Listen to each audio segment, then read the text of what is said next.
This podcast is for informational purposes only and is not intended to be used as personalized medical advice. A key challenge for some patients these days is how to successfully balance the demands of health, work, and family. Here to provide some answers is nurse practitioner Courtney Robbins. She practices family medicine at Skagit Regional Health. This is Be Well with Skagit Regional Health. I'm Cheryl Martin. Courtney, delighted to have you on. Yeah, Cheryl, thanks so much for having me today. So, Courtney, what trends are you noticing with patients related to balancing their health, work, and family demands? I think it's helpful to first define the term health. And according to the World Health Organization, it can encompass the physical, social, and mental health of a person. And one trend that I've noticed is when patients are having a hard time finding a balance, it's usually their health that's put on the back burner. That's interesting, health as opposed to work and family. Why do you think that is? I think it's easier to prioritize other things around us rather than taking the time to exercise, make the healthy meals, and there's some behavior changes that need to be had to make those changes. Like what, for instance? So, for example, some behavior changes that we're going to talk about a little bit later could include emphasizing foods that make your body feel good and properly energized. And I'll have some resources from myplate.gov to help learn how to prepare simple, healthy meals, meal prepping, balanced nutrition, and more. Great. So, Courtney, what symptoms are patients describing as being out of balance?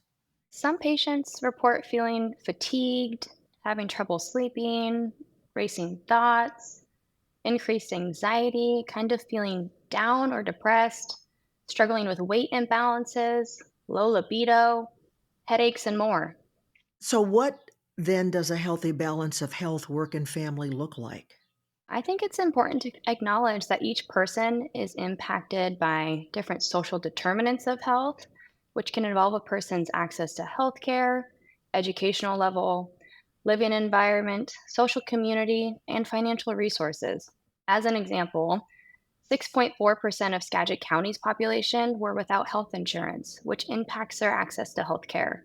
So, in an ideal world, a healthy balance would first ensure that basic human needs are being met by having access to healthcare, safe housing, and food. And then after that, it can be kind of dependent on each person's expectations and life goals. An ideal balance would consist of a routine that helps a person prioritize their health and help them feel accomplished. So, what are the top strategies that you recommend, Courtney, to your patients to help them achieve a healthy, balanced life, navigating their health, work, and family? I think this starts with prioritizing self care. People cannot pour from an empty cup. And a tip that I would recommend for my patients is to communicate their needs with their partner, that they'd like to exercise on these certain days of the week, and then work out the logistics of how that works for their family schedule, and then offer the same opportunity for their partner to do something that they enjoy so they can also refill their cup.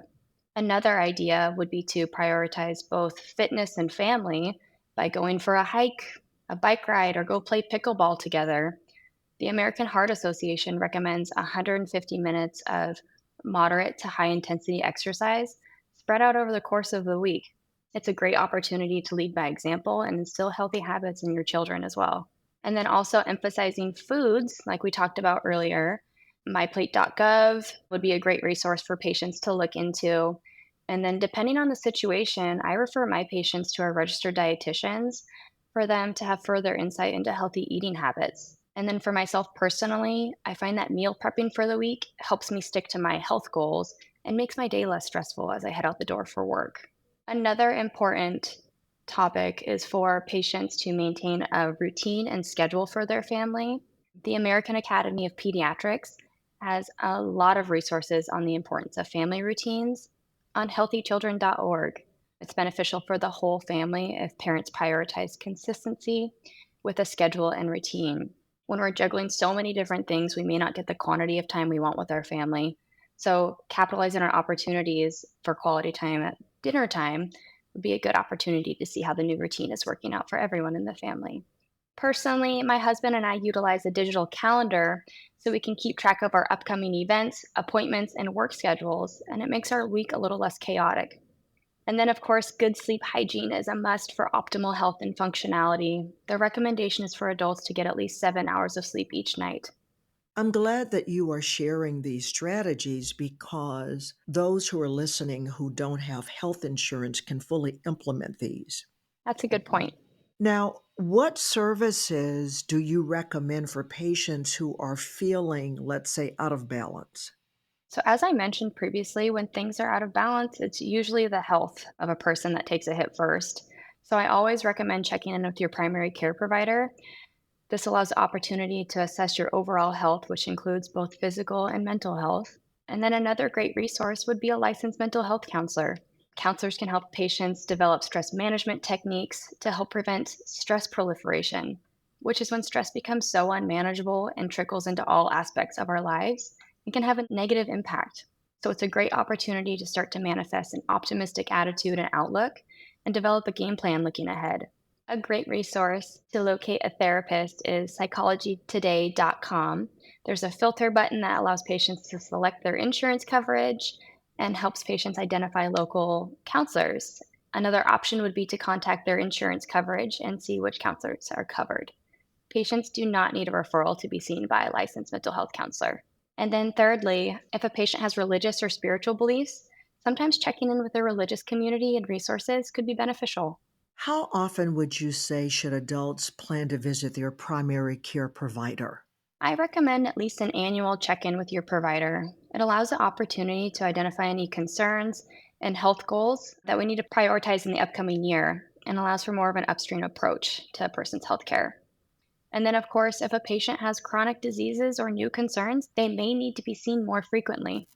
So, once they schedule that wellness visit, what do you recommend a patient discuss at an annual visit with his or her healthcare provider? At an annual visit, patients can expect to discuss a multitude of things, checking in on medical family history, current medications, eating habits, exercise routine, their mental health, how well they're sleeping, any concerns regarding substance use, making sure that you're getting up to date on any vaccines and cancer screenings, advanced care planning, and then health goals and concerns looking ahead. So, do you recommend that a person have a list of things they definitely want to cover, even asking about getting certain blood tests? How important is it for the patient to be proactive instead of just waiting for the doctor to suggest these things? Oh, it's absolutely important to be proactive and voice those concerns and things that you'd like to address with the healthcare provider. If you are just sitting at home one day and you have questions, just write them down and bring them to that appointment. That way, your healthcare provider can kind of triage and say, yes, let's address this today, or let's get some labs and look into that a little bit further, and then follow up next week and talk about next steps. Courtney, any final words of wisdom on this topic that you want to share? Some final words of wisdom that I have is most importantly to make sure that you're giving yourself grace. It's okay not to be perfect in all aspects of your life. If things are not working well, it's okay to switch things up. A lot of what we talked about today involves behavior changes, and behavior change is very difficult. But with consistency and support, the changes can become lifelong. So if someone is feeling overwhelmed, I recommend leaning into family, friends, and their healthcare team for support and guidance.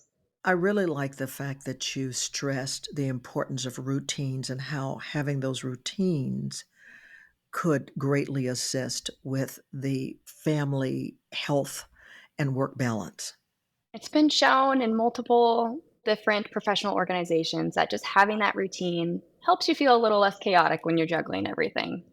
Courtney Robbins, thanks for sharing some great tips for helping us to provide life balance when it comes to health, work, and family. Thank you so much. Yes, thanks for having me. I appreciate it.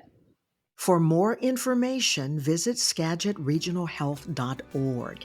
If you found this podcast helpful, please share it on your social channels and check out our entire podcast library for other topics of interest to you.